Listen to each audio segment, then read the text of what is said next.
दोस्तों, आज की कहानी शुरू करने से पूर्व एक विनम्र निवेदन है कि जो भी आप सीखते हैं कमेंट में लिखकर जरूर बताएं और साथ ही नमो बुद्धाय भी जरूर लिखें। एक नगर में एक संत का आश्रम था।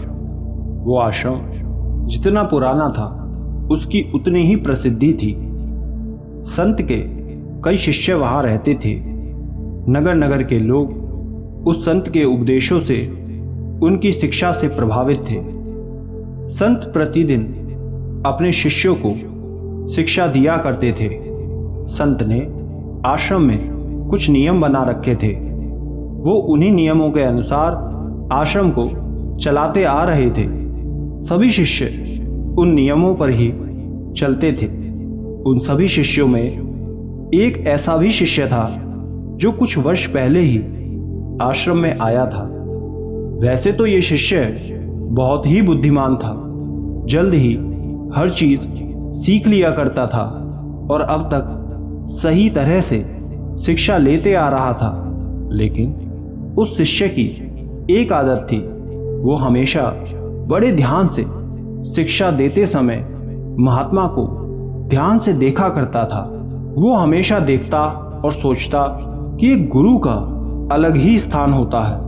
उनके शिष्य ही नहीं, अन्य सभी लोग भी उनकी बातों को सुनते हैं। राजा महाराजा तक महात्मा के बताए मार्ग पर चला करते हैं। ये सब देख उस शिष्य के मन में भी ये इच्छा उत्पन्न हो जाती है कि वो कब संत की तरह गुरु बनेगा, उनके स्थान पर बैठेगा।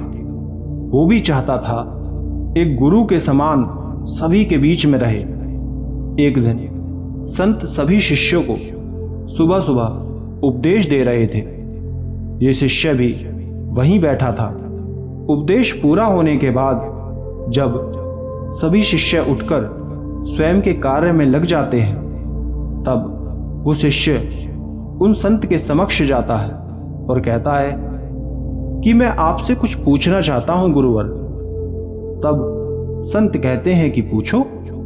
शिष्य कहता है कि मैं सदैव आपको जब सभी शिष्यों को, लोगों को, राजाओं को उपदेश देते देखता हूं, उनका मार्गदर्शन करते देखता हूं, और जब वो सब उन मार्गों पर चलते हैं तो मेरे मन में भी ये इच्छा होती है कि मैं भी आपके समान एक गुरु बनूं, आपके स्थान पर बैठूं, आपकी तरह मेरे भी बहुत सारे शिष्य हों, आपके ही समान वो मेरा कहा सुने, मुझे मान सम्मान दें। मुझे भी आपके जैसी उपाधि चाहिए गुरुदेव। उस शिष्य की बात सुन संत मुस्कुराने लगते हैं और कहते हैं कि समय आने पर सब मिलता है। ये सुन शिष्य कहता है कि फिर वो समय कब आएगा गुरुवर, और मुझे कितनी प्रतीक्षा करनी होगी। ये सुन महात्मा कहते हैं कि प्रतीक्षा तो करनी होगी वत्स, लेकिन उसके साथ धैर्य और परिश्रम भी करना होगा। जीवन में ये बहुत आवश्यक है। ये सुन शिष्य पूछता है कि कैसा परिश्रम, क्या इसके लिए मुझे अलग से कोई शिक्षा लेनी होगी? ये सुन संत कहते हैं कि नहीं, समय आने पर तुम्हें तुम्हारी की गई वर्षों की साधना और तुम्हारे भीतर की योग्यता के बल पर सब मिल जाएगा, लेकिन तुम्हारे भीतर वो बुद्धिमत्ता, योग्यता होनी चाहिए, तभी ये सब प्राप्त होगा। शिष्य कहता है कि किंतु वर्षों बाद क्यों गुरुदेव? मैं अभी क्यों किसी को शिक्षा नहीं दे सकता? संत कहते हैं कि किसी को शिक्षा देने के लिए हमारे भीतर भी तो वो योग्यता और ज्ञान होना चाहिए। जब तक आप स्वयं सही तरीके से सीख नहीं लेते, तब तक अन्य किसी को कैसे सिखा सकते हैं? दूसरे को सिखाने के लिए स्वयं भी तो आना चाहिए। आप किसी का मार्गदर्शन तब ही कर सकते हैं, उसे सही राह तभी दिखा सकते हैं जब आप स्वयं उस मार्ग पर चलें। जब तक आपकी शिक्षा पूर्ण नहीं होगी, आप कैसे किसी को शिक्षा देंगे। ये सुन शिष्य कहता है कि इतनी लंबी प्रतीक्षा ही क्यों करनी, आप मुझे सारी शिक्षा अभी ही सिखा दीजिए ताकि मैं भी गुरु बन सकूं। ये सुन संत बड़ी ही विनम्रता से कहते हैं कि यह संभव नहीं है वत्स, एक दिन में कोई ज्ञान प्राप्त नहीं कर सकता।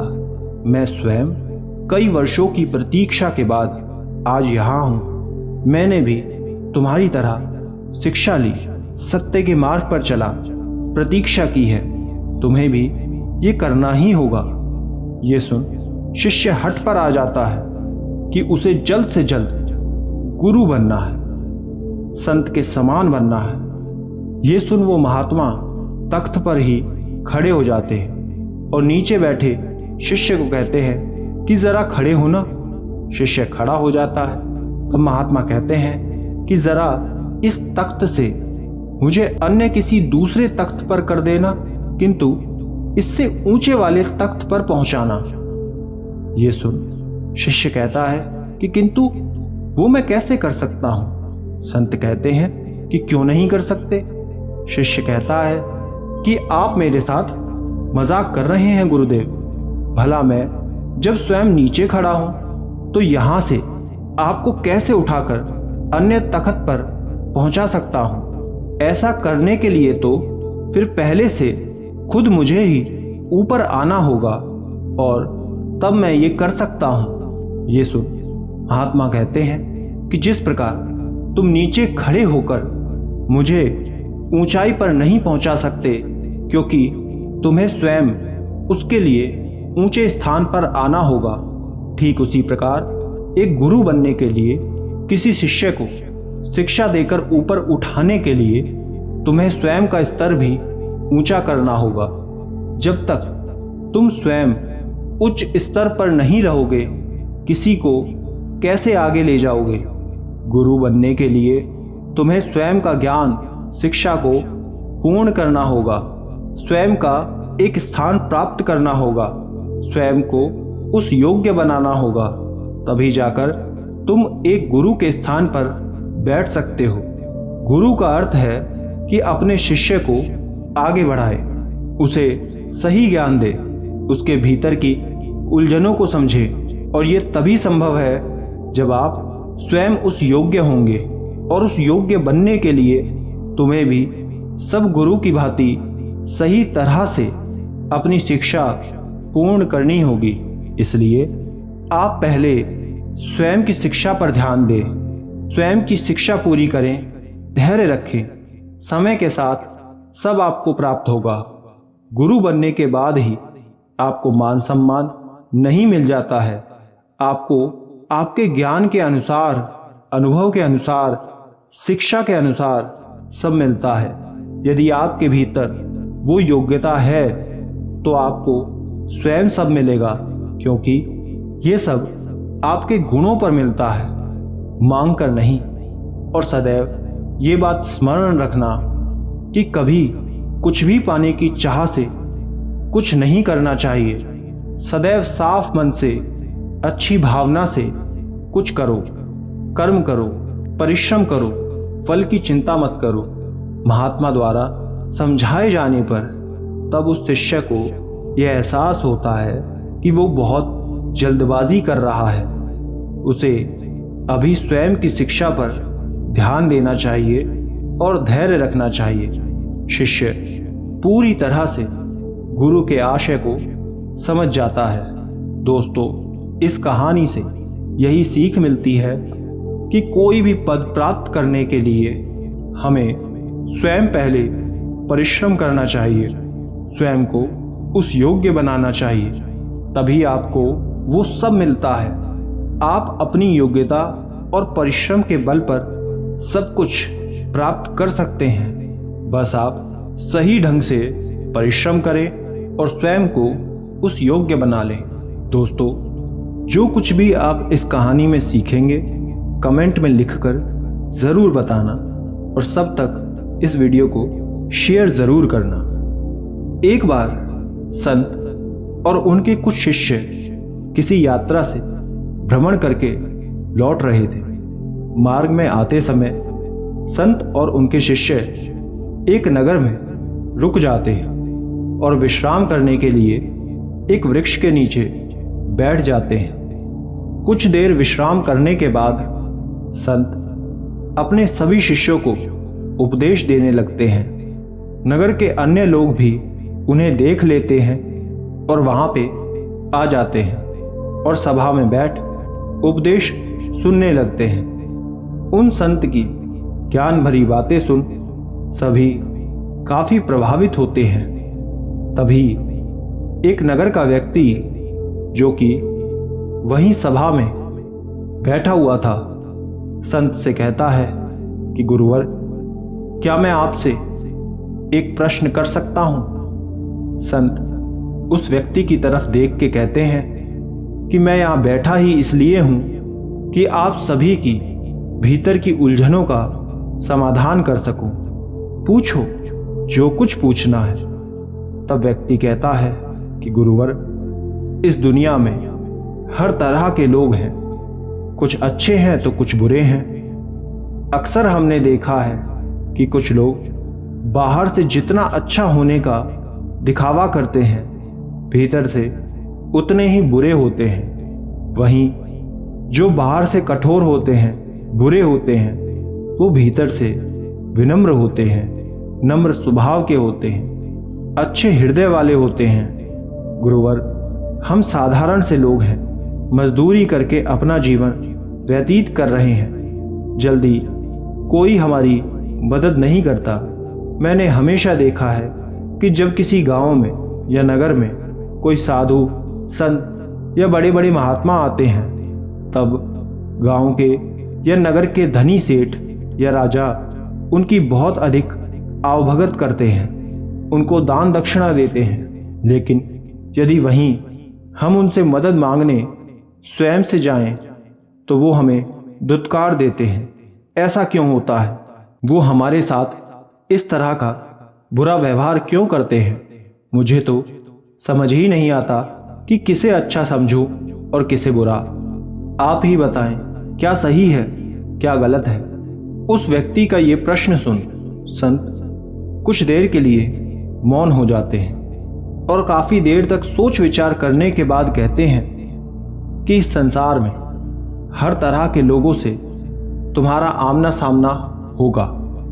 कुछ लोग अच्छे होंगे तो कुछ बुरे होंगे। जब बात हमारे भीतर मन की आती है तो वो कभी भी एक जगह स्थिर नहीं रहता, हमेशा परिवर्तन होता रहता है। कभी हमें बुरा व्यक्ति अच्छा लगता है तो कभी अच्छा व्यक्ति बुरा लगता है। तब संत उस सभा में आगे सभी लोगों से पूछते हैं कि आप सभी बताएं कि आपकी दृष्टि में बुरा व्यक्ति कौन है और अच्छा कौन है। ये सुन सभी अधिकतर एक जैसा ही उत्तर देते हैं कि जो सबका भला करे वो अच्छा व्यक्ति है और जो केवल अपना स्वार्थ देखे वो बुरा व्यक्ति है।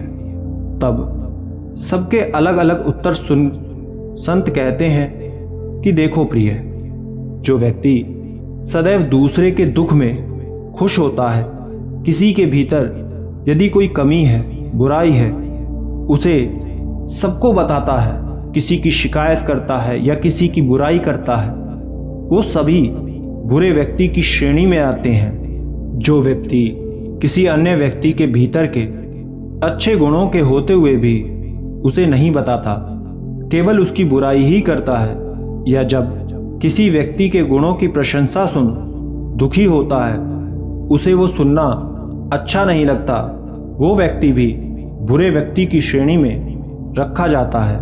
क्योंकि वो लोग स्वयं के सदैव गुणगान करते हैं, स्वयं की कमियों को छुपा देते हैं और दूसरे में जानकर कमी निकालते हैं, उनकी बुराई करते हैं और स्वयं के गुणों की तारीफ करते हैं।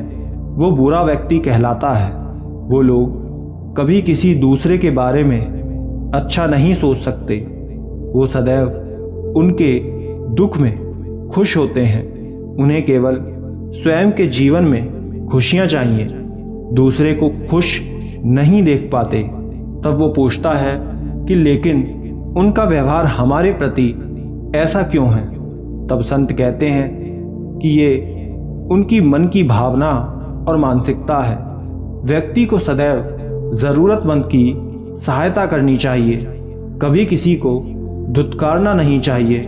यदि वो ऐसा करते हैं तो इससे उसके मन की भावना का पता चलता है। वो गलत मार्ग पर होते हैं तभी वो ऐसा व्यवहार करते हैं। जब वो सही मार्ग पर चलेंगे तब उन्हें इस भूल का एहसास होगा, और ये तब हो सकता है जब आप उनका मार्गदर्शन करें। व्यक्ति तभी सुधर सकता है जब उसे सही राह दिखाई जाए, क्योंकि जब वो एक बार सही मार्ग पर चलने लगेगा उसके भीतर की बुराई कम होने लगेगी और वो सही तरह से विचार करने लगेगा। तब उस सभा में बैठा अन्य व्यक्ति पूछता है कि गुरुदेव, फिर एक अच्छे व्यक्ति की पहचान क्या है? तो फिर भला और सर्वश्रेष्ठ व्यक्ति कौन है? ये सुन संत कहते हैं कि इस संसार में सर्वश्रेष्ठ कोई नहीं होता, हर किसी में कोई ना कोई कमी अवश्य होती है। किंतु जिस व्यक्ति का मन साफ हो, किसी दूसरे के लिए अच्छा विचार रखे, वही व्यक्ति एक भला व्यक्ति कहलाता है। इसे उदाहरण द्वारा यदि आप समझें तो जो व्यक्ति दूसरे की कमियों को जानते हुए उसकी बुराई ना करके सबके आगे उसे अच्छा बताए, उसे प्रेरित करे सही राह पर चलने के लिए, वो एक उत्तम व्यक्ति है। जो स्वयं का भला करने के साथ दूसरे व्यक्ति का भी भला करे, वो उत्तम व्यक्ति की श्रेणी में आता है, क्योंकि वो स्वयं के साथ सबका भला कर रहा है। जो किसी की बुराई ना करे, जो शिकायत ना करे, वही उत्तम व्यक्ति है। मनुष्य को इसी तरह होना चाहिए कि उसे स्वयं के बारे में अपने हित का ध्यान रखते हुए सबके भले के हित के बारे में सोचते रहना चाहिए, क्योंकि इस प्रकार का व्यक्ति ही साफ मन का और भला होता है। इसलिए कहा जाता है कि सदैव आप अच्छे विचार रखें, तभी सब अच्छा होगा। ये सुन फिर से वो व्यक्ति पूछता है कि वो व्यक्ति किस श्रेणी में आता है जो ना तो स्वयं का भला करता है और ना ही दूसरे का। तब संत मुस्कुराते हुए कहते हैं, वो किसी श्रेणी में नहीं आता। वो एक ऐसा व्यक्ति होता है जो ना तो संसार के लिए कुछ करता है और ना जीवन में स्वयं के लिए। उसका होना ना होना एक समान होता है। संत के इस उपदेश को सुन सभी व्यक्तियों को उनके सभी प्रश्नों के उत्तर मिल जाते हैं। सभी संत के उत्तर से पूर्णतः संतुष्ट हो जाते हैं। तब संत अपने सभी शिष्यों को अंत में ये समझाते हैं कि प्रत्येक व्यक्ति को स्वयं के भीतर से साफ होना चाहिए। कभी किसी के लिए मन में भेदभाव, बुराई, ईर्ष्या, क्रोध नहीं रखना चाहिए। इन सब से कुछ नहीं होता, केवल आपके जीवन में नकारात्मकता बढ़ती है।